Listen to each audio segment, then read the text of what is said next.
Hello student, स्वागत है आपका आईसीटी वर्चुअल क्लासेस में। मैं हूं कविता, आपकी साइंस टीचर। उम्मीद करती हूँ आप सभी अच्छे होंगे और स्वस्थ होंगे। तो क्लास हम कंटिन्यू करेंगे अपना चैप्टर जिसका नाम है the fundamental unit of life. यानी कि हम बात कर रहे थे सेल के बारे में, और सेल के बारे में भी बेसिक सी चीजें हमने डिस्कस की हैं। जैसे कि आपने जाना सेल क्या होती है, हम सेल के बारे में क्यों डिस्कस कर रहे हैं, और आपने जाना कि जो सेल होती है वो सारे ही लिविंग ऑर्गेनिज्म में होती है, चाहे वो प्लांट्स हो, एनिमल हो या माइक्रोब्स हो। यहाँ तक की बातें हम लोग कर चुके थे। तो हम देख रहे थे, सबसे पहले आपने एक बेसिक सा इंट्रोडक्शन जाना यहाँ पर सेल के बारे में, और आपने अभी तक जो इम्पोर्टेंट चीज डिस्कस की है वो है ये टेबल, जिसमें आपको बताया रखा है सेल से रिलेटेड डिस्कवरीज के बारे में। और डिस्कवरी किसने की है, साइंटिस्ट के नाम आपको बता रखे हैं, इंपॉर्टेंट है। एक बार फिर से रिवाइज कर लेते हैं, अभी तक आपने क्या क्या इस टेबल में देखा है। तो देखिए, सबसे पहले हमने बात की है रॉबर्ट हुक के बारे में। आपने कहा रॉबर्ट हुक ने क्या क्या था, 1665 में एक डिस्कवरी की थी, और क्या नोटिस किया था, the presence of cell in a cork flies, यानी कि कॉर्क फ्लाइज में कोशिका की उपस्थिति देखी थी। तो उन्होंने क्या किया था कि जो कॉर्क होती है उन्हें उसे लिया था और उसे माइक्रोस्कोप में देखा था। जब माइक्रोस्कोप में देखा तो जैसे आपको मधुमक्खी के छत्ते में अलग अलग बॉक्स दिखाई देते हैं, वैसे ही उन्हें दिखाई दिया था। और उन्होंने उन्हें क्या कहा था, लिटिल रूम कहा था, कि छोटे छोटे रूम लाइक स्ट्रक्चर हैं। तो आपके पास क्वेश्चन आया कि कोशिका की खोज सर्वप्रथम किसने की है, आप कहेंगे रॉबर्ट हुक ने की है। सेकेंड जो हमारे पास साइंटिस्ट आए हैं वो है ल्यूवेनहॉक। ल्यूवेनहॉक ने क्या किया, जो तालाब का पानी था उसमें उन्होंने लिविंग सेल्स को डिस्कवर किया, यानी कि जीवित कोशिकाओं की उन्होंने खोज की। तो इससे आप क्या समझे, आप समझे कि जो रॉबर्ट हुक थे उन्होंने क्या की, डेड सेल्स को डिस्कवर किया। तो अगर आपके पास क्वेश्चन आए कि सबसे पहले किसने सेल को डिस्कवर किया है, तो रॉबर्ट हुक ने किया है। अगर आपके पास आए कि सबसे पहले लिविंग सेल्स को किसने डिस्कवर किया है, तो आपका आंसर ल्यूवेनहॉक आएगा। क्लियर है इतनी बात। चलिए, थर्ड जो साइंटिस्ट आए हैं वो है रॉबर्ट ब्राउन, जिन्होंने सेल में एक स्ट्रक्चर देखा जिसे न्यूक्लियस या केंद्रक कहते हैं। जब आप सेल के बारे में बात करेंगे तब आप जानेंगे कि केंद्रक किसे कहते हैं। अभी के लिए आप इतना याद रखिए कि सेल के अंदर एक स्ट्रक्चर था, एक संरचना थी जिसे न्यूक्लियस या केंद्रक कहते हैं, जो कि रॉबर्ट ब्राउन ने डिस्कवर किया था। नेक्स्ट हमारे पास साइंटिस्ट आते हैं वो है पुरकिंजे। 1839 में इन्होंने क्या किया था, एक शब्द को उन्होंने दिया था प्रोटोप्लाज्म। अब प्रोटोप्लाज्म क्या होता है, आपने कहा कि जो सेल है, सेल के अंदर क्या होते हैं, दो प्रकार के तरल पाए जाते हैं। उन दो प्रकार के तरल को कंबाइंडली आप क्या कहते हैं, प्रोटोप्लाज्म कहते हैं। तो पुरकिन जी ने क्या किया, प्रोटोप्लाज्म को डिस्कवर किया है। नेक्स्ट साइंटिस्ट हमारे पास आते हैं शेल्डन एंड स्वान। इन्होंने क्या किया, सेल थ्योरी दी है, ठीक है, कोशिका सिद्धांत दिया है। अब कोशिका सिद्धांत क्या होता है, नेक्स्ट जो स्लाइड आपके पास आएगी उसमें हम डिस्कस करेंगे। लास्ट जो आपके पास साइंटिस्ट आते हैं दैट इज वर्च्यू। उन्होंने 1855 में सजेस्ट किया that all cells come from cells that already exist in nature. उन्होंने कहा कि जो भी नई सेल्स बन रही हैं, क्योंकि प्रीवियस लेक्चर में जब हम सेल के बारे में डिस्कस कर रहे थे तो हमने क्या बातें डिस्कस की थी कि जैसे जैसे सेल ऐड होती गई वैसे वैसे आपको वहां पर ग्रोथ दिखती चली गई, ठीक है। अब नई सेल ऐड हो रही है, तो ये नई सेल कहाँ से आ रही है, तो वर्च्यू ने हमें बताया कि ये जो नई सेल है वो प्री एग्जिस्टिंग सेल, यानी कि जो पहले से मौजूद जो सेल थी उन्हीं से बन रही है। कैसे बन रही है, ये सारी चीजें डिस्कस करेंगे, ठीक है। तो इंपॉर्टेंट टेबल है, ये आपको ध्यान में रखनी है। अब हमारे पास आती है सेल थ्योरी, ठीक है। कौन सी वाली सेल थ्योरी, जिसके बारे में अभी आपने यहाँ पर बात की थी कि शेल्डन एंड श्वान ने क्या दी थी, सेल थ्योरी दी थी, उसी सेल थ्योरी के बारे में हम बात करेंगे। तो सेल थ्योरी में आपको 3 पॉइंट्स बता रखे हैं जो कि क्या है, बेसिक है, जनरल है। समझ लेते हैं क्या हमें बताया गया है। सबसे पहला स्टेटमेंट या सबसे पहला जो पॉइंट है सेल थ्योरी का, उसमें कहा गया है a cell is structural and functional unit of all living organism. ये क्या है, सेल थ्योरी का सबसे पहला और इम्पोर्टेंट पॉइंट है, और यही क्या है, कोशिका की परिभाषा भी है। जब आप कहते हैं कि व्हाट इज सेल, तो आप क्या कहते हैं, cell is the structure and functional unit of all living organism. यानी कि आपने बोला कोशिका सभी जीवित जीवों की संरचनात्मक और क्रियात्मक इकाई है। दो शब्द आपके पास आते हैं, एक तो संरचना है और एक क्रिया है या कार्यात्मक है। अब क्या समझे थे कि संरचना से हम क्या समझे, आपने कहा संरचना का मतलब है कि स्ट्रक्चर, यानी कि जो हमारी बॉडी का निर्माण हो रहा है, अगर हम इसे छोटे छोटे पार्ट में तोड़ कर देखें, जैसे कि हमने एग्जांपल लिया था, जब भी आपके पास कोई ऐसा खिलौना आता है तो आप उसे तोड़ तोड़ के देखते हैं, यानी कि आप उसके हर एक पार्ट्स को निकाल करके देखते हैं कि ये किस किस चीज से मिलकर के बना है। ऐसे ही अगर हम अपनी बॉडी को अलग अलग पार्ट में तोड़ करके देखें, और हमारे पास जो सबसे छोटी यूनिट आती है, तोड़ने का मतलब ये नहीं है कि आपने पीस किए हैं, तोड़ने का मतलब ये है कि आपका पूरा शरीर आप देखेंगे सबसे पहले तो किस चीज से मिलकर के बना है, ठीक है। आप ये देखेंगे किस चीज से मिलकर के बना है। फिर आप ये देखेंगे कि यहाँ पर जो शरीर है आपका वो अलग अलग अंगों से मिलकर के बना है। तो आप देखेंगे अंग किससे मिलकर के बने हैं, आपके पास ऊतक आए, फिर आपने कहा ऊतक किससे मिलकर के बने हैं।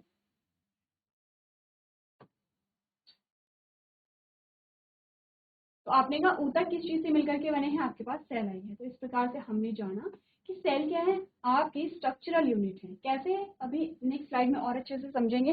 फंक्शनल का मतलब क्या है कि कोई भी अगर कार्य हो रहा है, कोई भी कार्य अगर हो रहा है तो वो क्या होगा, आपके सेलुलर लेवल पर होगा, ठीक है।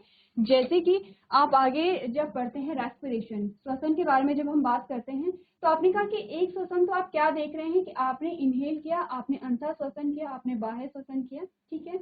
आपने कहा एक ट्रांसफर तो आपके नॉस्ट्रिल के बीच में हो रहा है, एक ट्रांसफर आपके लंग्स के बीच में हो रहा है, लेकिन ये जो श्वसन की क्रिया है वो आपकी सेल में भी चलती है। कैसे चलती है, देखिए अपने अगर हम श्वसन के बारे में बात करें तो श्वसन के बारे में आप कितना जानते हैं, कौन मुझे बताएगा।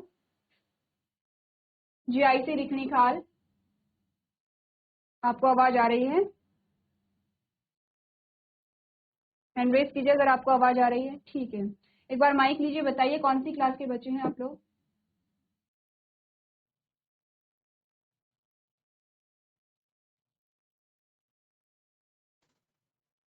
माइक है आप लोगों के पास।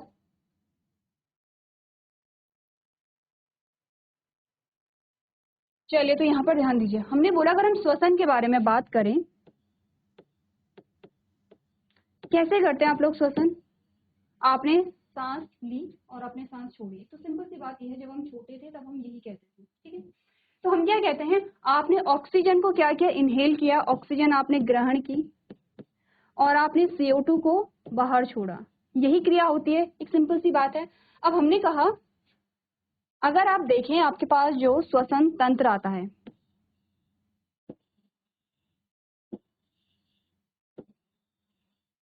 इसी प्रकार का आता है, यह है आपका ट्रेकिया, यह है आपके ब्रोंकाई, और यहां पर आपकी ब्रोंकाई में ये आपके क्या आते हैं, ब्रोंकियोल्स आते हैं, और लास्ट में आपको कुछ बलून जैसे स्ट्रक्चर दिखाई देंगे जिसे आप क्या कहते हैं, एल्वेलाई कहते हैं, ठीक है। ये बेसिक सा स्ट्रक्चर है, आप लोग ध्यान दीजिए कि रेस्पिरेशन हो कैसे रहा है। अब आप करते क्या है, आपने ऑक्सीजन ली, आपने क्या ली, ऑक्सीजन ली, और आपने क्या किया, जो CO2 था, CO2 को आपने बाहर छोड़ा, ये चीज हम करते हैं। अब ये होता कैसे है, ये वाला जो लास्ट वाला आपको बलून जैसा स्ट्रक्चर दिखाई देता है जिसे आप एल्वेलाई कहते हैं, कुछ इस प्रकार का स्ट्रक्चर है, ये है एल्वेलाई, और ये आपकी ब्लड वेसल्स हैं। एल्वेलाई में जब आपने सांस ली तो यहाँ पर ऑक्सीजन पूरी फिल होती है, ऑक्सीजन भरी हुई होती है, ठीक है। अब ये ऑक्सीजन आपके रक्त में मिल जाती है, ऐसे ही होता है, ऐसा ही होता है, क्योंकि ऑक्सीजन को पूरी बॉडी में ट्रेवल करना है तो कौन लेके जाएगा, आपने कहा आपका रक्त लेके जाएगा। अब आपके रक्त में क्या होगा, CO2 होगा, तो ये CO2 कहाँ ऐड हो जाता है, ये CO2 आपके एल्वेलाई में चला जाता है, कहाँ से, आपके रक्त से। एल्वेलाई से ये कहाँ जाएगा, आपके टर्मिनल ब्रोंकाई से होते हुए, आपके ट्रेकिया से होते हुए, आपके नोस्ट्रल से बाहर निकल जाते। किसकी बात हो रही है, CO2 की बात हो रही है। एक रेस्पिरेशन तो आप ये समझते हैं, ठीक है, एक रेस्पिरेशन आपके पास ये आता है। अब हमने कहा ये जो रेस्पिरेशन है ये सेलुलर लेवल पे भी हो रहा है, कोशिकीय स्तर पर भी हो रहा है। कैसे हो रहा है, हमने बोला ये आपके पास एक कोशिका है, ठीक है, ये आपके पास एक कोशिका है। अब इस कोशिका में क्या होता है, आपने कहा हर एक कोशिका को, या हम कहें कि हर एक जीव को ऊर्जा की आवश्यकता होती है, ठीक है, होती है। GIC सब्बा वाला, आपको आवाज आ रही है। तो हमने क्या बोला कि हमें ऊर्जा की क्यों आवश्यकता होती है, क्यों हमें एनर्जी की रिक्वायरमेंट। आपने कहा हर एक काम को करने के लिए, आप काम नहीं भी कर रहे हैं फिर भी आपको एनर्जी चाहिए, आप बैठे हुए हैं, आप कुछ काम नहीं कर रहे हैं, अभी भी आपको एनर्जी चाहिए। जब आप सो रहे होते हैं तब भी आपको एनर्जी चाहिए होती है, या जब आप दौड़ रहे हैं तब भी आपको एनर्जी चाहिए। डिफरेंस सिर्फ इतना होता है, जब आप दौड़ रहे होंगे तब आपको ज्यादा एनर्जी चाहिए, जब आप बैठे हुए हैं तब आपको कम एनर्जी चाहिए। अभी एनर्जी आती कहाँ से है, तो जब आपने डाइजेशन पढ़ा होगा, आपने 7th क्लास में डाइजेशन पढ़ा होगा, और आपने कहा कि जब डाइजेशन कंप्लीट हो जाता है तो आपके पास आता है ग्लूकोज, ठीक है। आपके पास जब ग्लूकोज आया तो यहाँ से आपको एनर्जी मिलेगी, लेकिन अभी इस रूप में नहीं मिलती है। जब इस ग्लूकोज में ऑक्सीजन ऐड होगा तब ये क्या करेगा, इस ग्लूकोज को तोड़ेगा और आपको क्या मिलेगी, एनर्जी मिलेगी। तो आप क्या समझिए, अब ये समझिए कि रेस्पिरेशन और डाइजेशन आपका दोनों आपस में कनेक्टेड है, क्योंकि जब आप श्वसन करेंगे तब आपको ऑक्सीजन मिलेगी, और जब आपको ऑक्सीजन मिलेगी तो ऑक्सीजन ग्लूकोज को तोड़ेगा, तब जाके आपको कहाँ एनर्जी मिलेगी। ठीक है, तो एक ये भी क्या है, रेस्पिरेशन है, क्योंकि आपकी सेल के अंदर ऑक्सीजन आई, प्लस यहाँ पर क्या होता है, CO2 का फॉर्मेशन भी होता है। तो जब CO2 का फॉर्मेशन हुआ तो CO2 सेल से बाहर जाती है, तो रेस्पिरेशन हुआ यहाँ पर, सेलुलर रेस्पिरेशन। आपने कहा ऑक्सीजन अंदर आई और CO2 बाहर गई, यही तो आप रेस्पिरेशन में पढ़ रहे थे। तो आपने कहा कि कोशिका आपकी कार्यात्मक इकाई क्यों है, क्योंकि जो भी प्रोसेस हो रही है वो आपके सेलुलर लेवल पे हो रही है। क्लियर है? पहला जो पॉइंट आपके पास आता है। सेकेंड पॉइंट पढ़े, इसमें आपसे कहा गया है all living organisms are made up of cells. देखिए यही बात हमने सबसे पहले की थी। आपने कहा था हम चाहे किसी भी कैटेगरी की बात करें, आप प्लांट्स की बात करें, आप एनिमल्स की बात करें, या फिर आप माइक्रोब्स की बात करते हैं, तो आपने कहा सारे ही बने होते हैं सेल से। इसका एक्सेप्शन होगा क्या? वायरस, क्योंकि वायरस आपने बोला ए सेलुलर स्ट्रक्चर होते हैं, अकोशिकीय संरचनाएं होती हैं, और ना तो आप उसे जीवित की श्रेणी में रखते हैं, ना ही आप उसे मृत की श्रेणी में रखते हैं। ठीक है, तो यहाँ पर हमने क्या बोला, हम अगर लिविंग की बात करें तो लिविंग में हमने वायरस को नहीं रखा है, ये नॉन लिविंग में भी नहीं रखा है। तो हमने कहा कि जितने भी लिविंग आपके पास आएंगे सब क्या बने होंगे, कोशिका से मिलकर के बने होंगे। अब तीसरा जो स्टेप आता है उसमें आपसे कहा गया है cells are form from pre existing cell, यानी कि कोशिकाओं का निर्माण पहले से मौजूद कोशिकाओं से होता है। इसका क्या अर्थ हुआ? आपने बोला जब आपने रिप्रोडक्शन पढ़ा तो रिप्रोडक्शन में हमने क्या चीजें पढ़ी थी, आपके पास आया था मेल गैमीट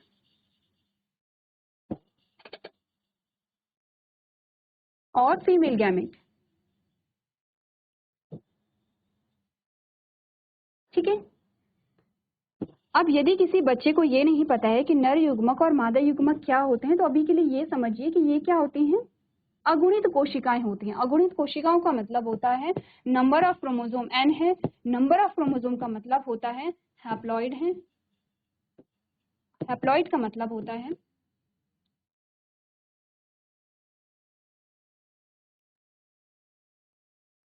हैप्लॉइड का मतलब होता है हाफ नंबर ऑफ क्रोमोसोम।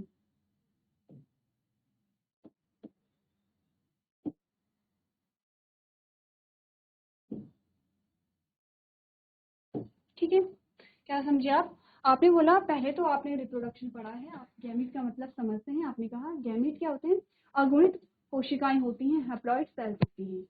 ठीक है, एक सेल ये है, एक सेल ये है। अब जब यहाँ पे फर्टिलाइजेशन हुआ तो आपके पास एक और सेल आई। फर्टिलाइजेशन में क्या हुआ, इन दोनों का संलयन हुआ, इन दोनों की मिक्स। अब आपके पास एक नई सेल आई है जिसे आप जाइगोट कह रहे हैं, एक नई सेल आपके पास आई है, लेकिन ये जो जाइगोट है ये 2n है, जिसे आप डिप्लॉइड कहते हैं, या जिसे आप कहेंगे फुल नंबर ऑफ क्रोमोसोम। ठीक है, क्लियर है? अब आप इस बात से क्या समझे, हम क्यों डिस्कस कर रहे हैं यहाँ पर गैमीट के बारे में, या हम क्यों डिस्कस कर रहे हैं जाइगोट के बारे में? आपने बोला जब आपके पास जाइगोट बना, चलिए ये सारी चीजें हटा देते हैं। अब हम डिस्कस करेंगे कि क्यों यहाँ पर एक सेल से, जो प्री एग्जिस्टिंग सेल है आपकी, उससे नई सेल कैसे बनती है। आपने कहा ये जाइगोट जब बना तब इसमें बहुत सारे चेंजेस होंगे। ठीक है, बहुत सारे चेंजेस जब हुए तो आपने क्या बोला, इसी जाइगोट से पूरी बॉडी या पूरे शरीर का निर्माण होता है। अब ये जाइगोट क्या है, आपने कहा एक सिंगल सेल है, एक कोशिका है जाइगोट। ठीक है, दो अलग अलग कोशिकाओं से मिल करके एक सिंगल कोशिका बनती है, एक सिंगल कोशिका से पूरे शरीर का निर्माण होता है। कैसे हुआ, सिंपल सा, आपने कहा ये कोशिका थी, ये दो कोशिकाओं में विभाजित हुई, फिर से ये विभाजित होते चले गए, और ये विभाजन की जो प्रक्रिया है ये आगे बढ़ती चली गई, यानी कि कोशिका क्या हो रही है, विभाजित हो रही है। अब विभाजन का मतलब क्या हुआ, पार्ट्स में क्या होना, टूटना या डिवाइड होना। ठीक है, हमने बोला कि यहाँ पर अगर कोशिकाएं छोटे छोटे पार्ट्स में डिवाइड होती हैं तो एक टाइम ऐसा आता होगा कि कोशिका का अस्तित्व ही खत्म हो जाता है। कैसा होता है, अगर ऐसा होता तो यहाँ पर आप देखते हैं ग्रोथ जो है वो लिमिटेड होती। जैसे कि अगर आप प्लांट्स में देखेंगे तो प्लांट्स में लिमिटेड ग्रोथ नहीं मिलती आपको। ह्यूमंस में एक बारी के लिए आप कह सकते हैं कि यहाँ पर जो ग्रोथ होती है वो लिमिटेड होती है, डेवलपमेंट की बात नहीं हो रही है, ग्रोथ की बात हो रही है। ठीक है, तो आपने क्या बोला, ऐसा नहीं होता है कि जो प्री एग्जिस्टिंग सेल है उसका अस्तित्व ही समाप्त हो जाता है। ठीक है, क्यों ऐसा नहीं होता है? क्योंकि कोशिका हमेशा तभी विभाजित करती है जब उसके अंदर जो भी मटेरियल है उसका जो अमाउंट है वो डबल हो जाता है। अभी तक आप क्या क्या समझते हैं कि कोशिका के अंदर क्या क्या चीजें थी? अगर मैं आपसे कहूँ कि कोशिका के अंदर अभी तक आप क्या समझे, जितना भी हमने यहाँ पर जो सेल है उसका इंट्रोडक्शन जाना है, आपने केंद्रक की बात की है जिसे आप न्यूक्लियस कह रहे हैं, ठीक है, ये सेल है और ये केंद्रक है।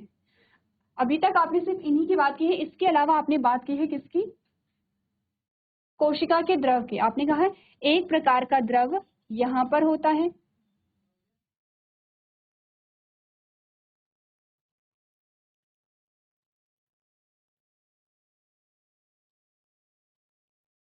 और एक प्रकार का द्रव यहाँ पर होता है, ठीक है, दो प्रकार के द्रव की आपने बात की है।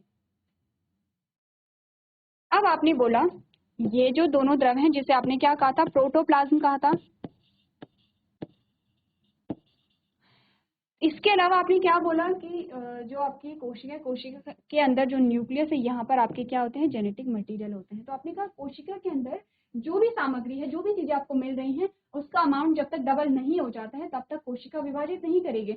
अब यहाँ पर इसका अमाउंट डबल हो गया है, जब डबल हुआ तो इससे दो कोशिकाएं बनी इससे दो कोशिकाएं बनेंगी, ठीक है, इससे दो कोशिकाएं बनेंगी। अब जब दो कोशिकाएं बनी हैं तो जितना अमाउंट किसी भी चीज का, हम सारी चीजों की बात कर रहे हैं, अभी तक आपको बहुत सारी चीजें पढ़नी बाकी है कि कोशिका किन किन चीजों से मिलकर के बनी है। हमने कहा जो भी चीजें वहां पर है अभी तक के लिए आप याद कीजिए सिर्फ जेनेटिक मटेरियल, आनुवंशिक पदार्थ, जिसे आप डीएनए कहते हैं। आपने कहा जितना अमाउंट डीएनए का इसमें है उतना इसमें भी है, उतना ही इसमें भी है। आगे चल के जब ये डिवाइड करेंगे तो आपके पास सेम अमाउंट ऑफ डीएनए आपको मिलेगा, ठीक है, क्लियर है? तो आप ये समझे कि जो आपकी प्री एग्जिस्टिंग सेल है उसका अस्तित्व यहाँ पे समाप्त नहीं होगा, क्योंकि ऐसा नहीं है। जैसे कि अगर हम रोटी की बात करें तो आप रोटी को जितने पार्ट में डिवाइड करते चले जाएंगे, रोटी के उतने छोटे पीसेस आपके पास आते रहेंगे, क्योंकि रोटी वहां पर डबल नहीं हो रही है। लेकिन कोशिका के साथ क्या है? कोशिका के अंदर जो मटेरियल है वो डबल होगा। जब वो डबल होगा तभी वो दो भागों में विभाजित होगी, और जब दो भागों में विभाजित होती है तो जो आपकी पेरेंट सेल है, पेरेंट सेल का मतलब क्या है? जो प्री एग्जिस्टिंग सेल है, ये पेरेंट सेल इसे आप कहते हैं। तो जो पेरेंट सेल है, पेरेंट सेल के बराबर ही आपके पास क्या आती है? डॉटर सेल भी आती है। क्लियर है इतनी बात? तो आप समझे कि कैसे एक जाइगोट से, एक सेल से आपने पूरी बॉडी का फॉर्मेशन यहाँ पर पढ़ा है। तो इंपॉर्टेंट है ये सारे पॉइंट्स, आप एक बार अपनी कॉपी में इन्हें नोट कर सकते हैं। चलिए, तो नेक्स्ट क्वेश्चन आपके पास वही आया है कि कैसे एक कोशिका से बहुकोशिकीय जीवों की उत्पत्ति होती है, ठीक है। अब बहुकोशी से आप समझिए, बहु का मतलब होता है बहुत सारी, कोशिकाएं मतलब जिस भी जीव में बहुत सारी कोशिकाएं पाई जाती है उसे आप बहुकोशिकीय या फिर मल्टी सेलुलर कहते हैं। तो क्वेश्चन का आंसर आप ऑलरेडी समझ चुके हैं। आपने कहा a cell can divide itself into a cell of its own type, therefore more cells can generate from an already existing cell। क्या आंसर आया? एक कोशिका स्वयं को अपने प्रकार की कोशिकाओं में विभाजित कर सकती है, इसलिए पहले से मौजूद सेल से अधिक सेल यहाँ पर उत्पन्न हो जाते हैं, ठीक है।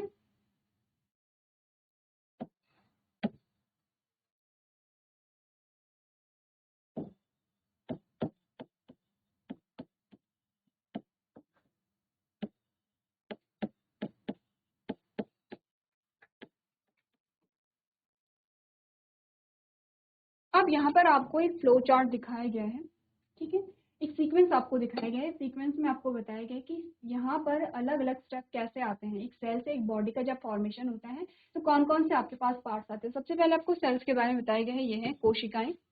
जब बहुत सारी कोशिकाएं आपस में मिल जाती हैं तो वो ग्रुप बना लेती हैं, ठीक है। जब वो ग्रुप बना लेंगी, अब ऐसा नहीं होगा, ध्यान दीजिए, ऐसा नहीं है कि कोशिकाओं का एक ही ग्रुप बनेगा। सबसे पहले तो आप ये देखिए, जब कोशिकाएं बहुत सारा ग्रुप बना देंगी तो यहाँ पर टिश्यू बनते हैं या यहाँ पर ऊतक बनते हैं। तो हमने कहा ऐसा नहीं होगा कि सारी कोशिकाएं मिल करके एक ही ग्रुप बनाएंगी। कुछ कोशिकाएं मिलकर एक ग्रुप बना रही हैं, कुछ दूसरा बना रही हैं, ऐसे ही आपके पास काफी सारे ग्रुप्स आते हैं। तो आप कह सकते हैं इसी प्रकार से आपके पास बहुत सारे टिश्यू बनते हैं। क्लियर है इतनी बात? आपके पास क्या बनेंगे? अलग अलग ग्रुप से अलग अलग प्रकार के टिश्यू बनते हैं, क्योंकि आपके पास सेल्स भी क्या होंगी यहाँ पे? अलग अलग प्रकार की आएंगी। फिर आपने कहा कि ये जो ऊतक होते हैं, काफी सारे ऊतक मिल करके क्या बनाते हैं? अंग बनाते हैं, ठीक है।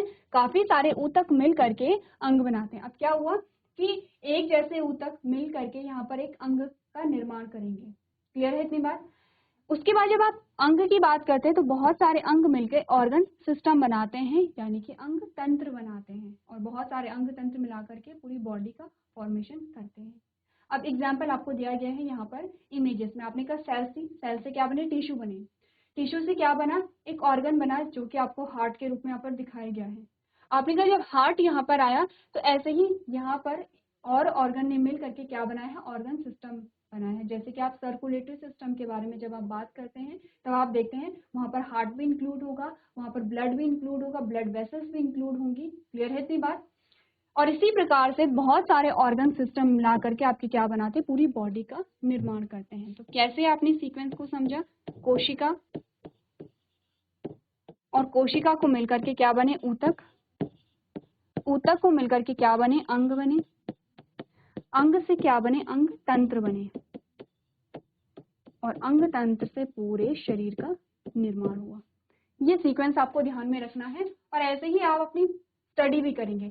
सबसे पहले आप बात कर रहे हैं कोशिका की, अब आप बात करेंगे नेक्स्ट जो चैप्टर होगा ऊतक की बात करेंगे। जैसे जैसे आप हायर क्लासेस में जाएंगे फिर आप ऑर्गन्स को, एक एक पर्टिकुलर ऑर्गन के बारे में आप बात करेंगे कि उस ऑर्गन की फंक्शनिंग क्या है, या उस ऑर्गन सिस्टम की फंक्शनिंग क्या है। जैसे आपके पास आता है डाइजेस्टिव सिस्टम, जब आप क्लास 11th में जाते हैं तब आप डिटेल में पढ़ेंगे डाइजेस्टिव सिस्टम के बारे में, एक्सक्रीटरी सिस्टम के बारे में, ये सिस्टम काम कैसे करें, या रेस्पिरेटरी सिस्टम के बारे में। तब आप ऑर्गन के बारे में और ऑर्गन सिस्टम के बारे में डिटेल में जानेंगे, और इसी प्रकार से आप पूरे शरीर के बारे में वहां पर स्टडी करेंगे। क्लियर है इतनी बातें? चलिए अब आप बात करते हैं टाइप्स ऑफ ऑर्गेनिज्म। हमारे पास अलग अलग जो जीव होते हैं उनके प्रकार आते हैं। जैसे कि इमेजेस में हम देखें, अगर जैसे कि आप इमेजेस में अगर हम देखें, हमने कहा अगर हम जीवों की बात करें, लिविंग की बात करें, ये सारे ही आपके पास लिविंग है। कुछ लिविंग आपको इस प्रकार से दिखाई दे रहे हैं, कुछ आपको इस प्रकार के दिखाई दे रहे हैं, और कुछ इस प्रकार के दिखाई दे रहे हैं। सारे ही क्या है? लिविंग है। अब आपने कहा यहाँ पर क्या, वैसे तो इनमें बहुत सारे डिफरेंसेस होंगे, लेकिन कोशिका के नंबर की प्रेजेंस के अकॉर्डिंग, यानी कि कोशिका का नंबर कितना है, सेल्स का नंबर कितना है, उसके अकॉर्डिंग आपके पास आते हैं दो प्रकार के जीव। तो यहाँ पर होता क्या है, आपने देखा होगा सबसे सरल जीव भी होते हैं, ठीक है, जिनकी बनावट बहुत सिंपल होती है, और बहुत ज्यादा कॉम्प्लेक्स भी होते हैं। जैसे कि आप इनमें एग्जाम्पल लेंगे ह्यूमन बींग का। आपने कहा कुछ ऐसे जीव हैं जिनमें सिर्फ एक ही कोशिका पाई जा रही है, और जिनमें एक ही कोशिका पाई जा रही है उन्हें आप एक कोशिकीय कहते हैं। कुछ ऐसे भी होंगे जिनमें एक से ज्यादा कोशिकाएं पाई जा रही है, पर्टिकुलर कोई नंबर नहीं होता है, लेकिन एक से ज्यादा कोशिकाएं पाई जा रही हैं, उन्हें आप क्या कहेंगे? बहु कोशिकीय कहेंगे। नाम से ही क्या है आपको पता चल जाएगा, बहुत ज्यादा डिस्कस करने की आवश्यकता नहीं है, क्योंकि आप समझते हैं शब्दों को। आपने कहा यूनिसेलुलर, यूनि का मतलब होता है एक, सेलुलर का मतलब होता है कोशिकीय, ठीक है, यानी कि एक कोशिकीय, और मल्टी का मतलब होता है बहुत सारे कोशिकीय जो जीव होते हैं। आपने कहा the organism that consist of a single cell such as amoeba, यानी कि वे जीव जिनमें एक ही कोशिकाएं पाई जाती हैं उन्हें एक कोशिकीय आप कहेंगे। The organism which contain various cells that perform different function in the organism such as plant, fungi and animals, यानी कि वे जीव जिनमें विभिन्न कोशिकाएं होती हैं जो जीवों में विभिन्न कार्य करती हैं, जैसे कि पौधों में कवक और एनिमल्स। अब इनमें बहुत सारे डिफरेंस भी होते हैं कोशिका की प्रेजेंस के अकॉर्डिंग। जैसे कि आपने कहा अमीबा की अगर हम बात करें तो अमीबा में आपने क्या पढ़ा था? ये है अमीबा, और अमीबा का एग्जाम्पल जब आप लेते हैं तब आप बात करते हैं किसकी? आपने कहा बाइनरी फिजन की बात करते हैं, ठीक है। ये एक कोशिका है। अब इसी कोशिका में आपने कहा कि क्या होगा? न्यूट्रिशन की जो प्रोसेस होती है वो भी होगी, रिप्रोडक्शन भी होगा, एक्सक्रीशन भी होगा, ठीक है। जो बेसिक सी हमारी क्या होती है? रिक्वायरमेंट होती है, जैसे कि पोषण संबंधी होती है, जैसे कि रिप्रोडक्शन संबंधी होती है, जैसे कि एक्सक्रीशन संबंधी होती है, ये सारी ही कहाँ होंगी? इसी सेल में होंगी। क्लियर है इतनी बातें? अब अगर हम बात करें यहाँ पर किसकी, प्लांट, सबसे पहले प्लांट्स को ले लेते हैं। हमने कहा अगर न्यूट्रिशन की बात आई तो हम लीफ की बात करते हैं, क्योंकि वहां पर भोजन का निर्माण होता है। अगर हम रिप्रोडक्शन की बात करें तो हमने फ्लावर की बात की है, ठीक है, हमने फ्लावर की बात की है। और एक्सक्रीशन आपने बोला कि यहाँ पर जो प्लांट्स होती हैं उसमें लीफ के थ्रू भी हो सकता है, ठीक है, यानी कि जो एक्स्ट्रा वाटर होता है वो लीफ से वहां पर निकल सकता है। अगर हम ह्यूमन बीइंग की बात करें, आपने कहा जो न्यूट्रिशन होता है उसके लिए आपके पास डाइजेस्टिव सिस्टम होता है, रिप्रोडक्शन के लिए आपके पास रिप्रोडक्टिव सिस्टम होता है, एक्सक्रीशन के लिए आपके पास एक्सक्रीटरी सिस्टम होता है, ठीक है। अब ये था यूनिसेलुलर ऑर्गेनिज्म, ये थे आपके क्या, मल्टीसेलुलर ऑर्गेनिज्म, ठीक है। अब क्या समझे, आपने कहा न्यूट्रिशन हो तो इसके पास अलग ऑर्गन है, रिप्रोडक्शन है तो इसके पास अलग ऑर्गन है। सेम हमने ह्यूमंस में देखा कि रिप्रोडक्शन है, आपने कहा पोषण है यानी कि न्यूट्रिशन है, या फिर आपने कहा यहाँ पर एक्सक्रीशन है। तीनों चीजों के लिए हमारे पास अलग अलग ऑर्गन सिस्टम है, ऑर्गन भी नहीं है, ऑर्गन सिस्टम है, पूरा का पूरा सिस्टम अवेलेबल है हमारे पास। लेकिन अगर हम बात करें किसकी, अमीबा की, आपने कहा यहाँ पर ना तो ऑर्गन सिस्टम अवेलेबल है, ना ही यहाँ पर ऑर्गन अवेलेबल है, सिर्फ एक कोशिका है, और इसी कोशिका में क्या हो रहा है, सारे जो पोषण संबंधी चीजें हैं, या फिर चलो तो क्लियर है इतनी बात, इजी था, ठीक है। नेक्स्ट हमारे पास टॉपिक आता है the shape of the cell. अब हम बात करेंगे सेल के शेप की। सबसे पहले तो हम ये देखेंगे, आपने बोला अभी हमने कहा, हमने बात की है किसकी, बैक्टीरिया की बात की है, यानी कि यूनिसेलुलर ऑर्गेनिज्म की बात की है हमने, जिसमें आप माइक्रोब भी जिसे कहते हैं। हमने बात की है प्लांट सेल की, यानी कि पादप कोशिका की, हमने बात की एनिमल सेल की। सबसे पहले तो तीनों जो सेल हैं, तीनों सेल अलग अलग प्रकार की होती है, अलग अलग शेप की होती है, ठीक है। अगर हम यहाँ पर एक पर्टिकुलर एग्जांपल लें ह्यूमन बींग का, तो हमने कहा जो ह्यूमन बींग है, ऐसा नहीं है कि उसकी बॉडी में सारी जो सेल हैं उनका जो शेप है, उनका जो आकार है वो एक जैसा होता है। हमारी बॉडी में भी आपको अलग अलग प्रकार की क्या कोशिकाएं मिल जाएंगी। जैसे कि अगर आप इमेजेस में देखेंगे, देखिए ये कुछ इमेजेस आपके पास आती हैं, ये सारी क्या है, सेल्स हैं। अब आप देखेंगे हर एक जो कोशिका है, हर एक जो सेल है वो एक दूसरे से डिफरेंट है। हम ब्लड सेल्स के बारे में बात करेंगे, और जब आपने ब्लड सेल्स की कंपोजिशन की बात की, आपने कहा ब्लड में यहाँ पर आपको 3 प्रकार के क्या मिलते हैं, चीजें मिलती हैं, जिसमें आपने रेड ब्लड सेल्स की, आरबीसी की बात की, डब्ल्यूबीसी की बात की, और ब्लड प्लेटलेट्स की बात की है। तीनों का जो यहाँ पर शेप होता है वो अलग अलग होता है। जैसे कि डब्ल्यूबीसी ये है, आरबीसी ये है, और प्लेटलेट्स ये हैं। तीनों क्या है, हमने कहा ब्लड का ही पार्ट है, तीनों मिलकर के रक्त बना रहे हैं। तो तीनों यहाँ पर क्या आपने कहा, ये जो कोशिकाएं हैं, जो सेल्स हैं, आपस में क्या है, अलग हैं। वैसे आपके पास जो मसल सेल्स आती हैं, या वैसे ही आपके पास जो यहाँ पर न्यूरॉन आता है, नर्व सेल्स आती हैं। तो आपने क्या देखा, इन सारी चीजों का जो आपके पास कंक्लूजन आया वो इस इमेज में है। आपने कहा एक सेल आपकी इस प्रकार की है, एक सेल आपकी इस प्रकार की दिख रही है, एक इस प्रकार की दिख रही है, एक इस प्रकार की है, ये तो प्लांट सेल आपके पास आ जाती है, ठीक है। तो हम इन तीनों की बात करें, अगर ह्यूमन की बात करें तो हम इन तीनों की बात करें, आपने कहा तीनों जो कोशिकाएं हैं वो एक दूसरे से अलग हैं, एक जैसा शेप नहीं है। ना सिर्फ यहाँ पर आकार अलग होता है, बल्कि इनका फंक्शन भी अलग होगा। आपने कहा इनके आकार के अनुसार, इनके शेप के अनुसार इनका जो फंक्शन होता है वो भी क्या होता है, डिफरेंट होता है। तो हम पढ़ेंगे इन सारी कोशिकाओं के बारे में, इनका शेप आप समझ चुके हैं कि अलग अलग होता है, और देखेंगे इनमें से किस सेल का क्या कार्य होता है। जैसे कि आरबीसी के बारे में हम बात करेंगे, मसल सेल्स भी आपको अलग अलग प्रकार के दिखाई दे रहे हैं, इनके बारे में बात करेंगे। तो आप क्या करेंगे, अभी तक जो भी हमने डिस्कस किया एक बार आप अपनी बुक को रीड कर लेंगे। तो आज के सेशन में हम इतना ही करेंगे। अभी तक क्लास में बने रहने के लिए आपका धन्यवाद।